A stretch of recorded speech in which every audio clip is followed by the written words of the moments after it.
I'm John FOGerty. They mispronounced my name the first time I met Joe, and he named me John FOGerty, and that turned into Fogs, as many of you know me as now. But before I get to what I have on my note card so I don't forget it, I just want to preface this with everything I put in here and I'm about to say is absolutely true.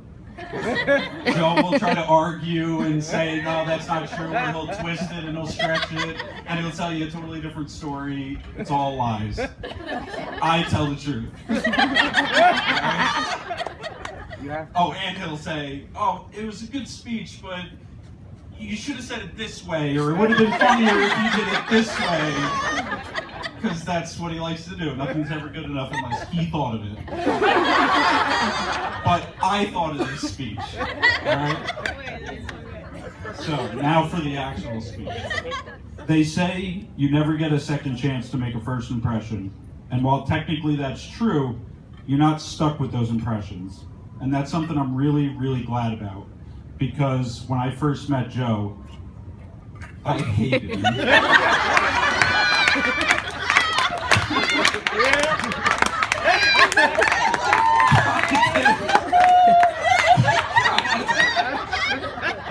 I mean, I love you now, but dude.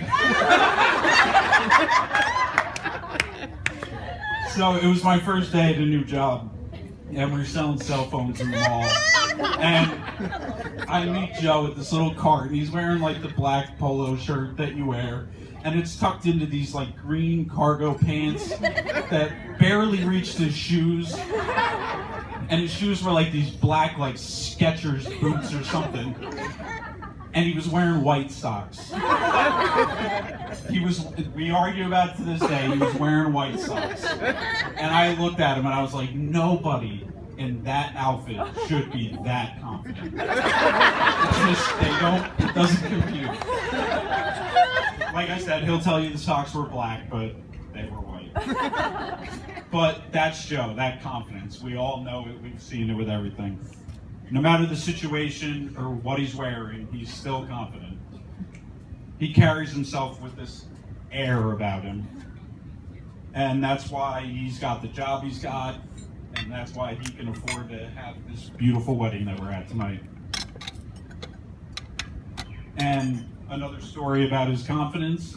We were speaking one time about my dad after he passed away. And I was telling Joe how I wished I could talk to him one more time. And Joe's like, well, maybe you will. And I was like, yeah, Joe, how am I going to do that? When's that going to happen? Can I just call him? I was like, do you have a direct line to God? So Joe says, actually, yeah, I do. And I was like, oh. All right. Why don't you give me that number? So Joe texts me his phone number. Not God's phone number, his phone number. There was one time, however, that I saw Joe's confidence waver.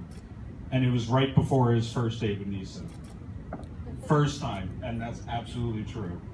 He was laying on his bed and he called me in his room and he's asking me questions about dating. Like, if you guys know me, like, it's amazing that I got somebody to agree to marry me.